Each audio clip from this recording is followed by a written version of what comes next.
Psalm 24. The earth is Yahuwah's, and the fullness thereof, the world, and they that dwell therein.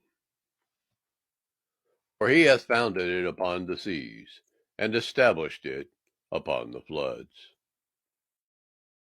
Who shall ascend into the hill of Yahuwah?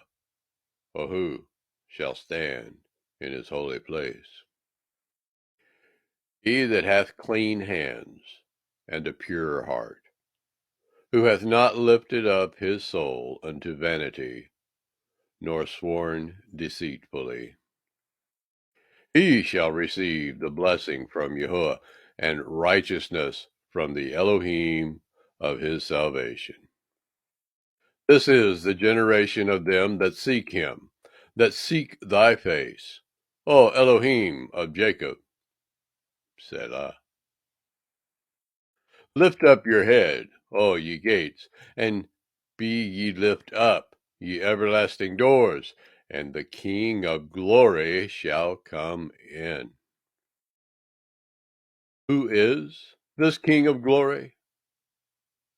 Yahuwah, strong and mighty, Yahuwah, mighty in battle. Lift up your heads, O ye gates, even lift them up, ye everlasting doors, and the King of glory shall come in. Who is this King of glory? Yahuwah of hosts. He is the King of glory. Selah.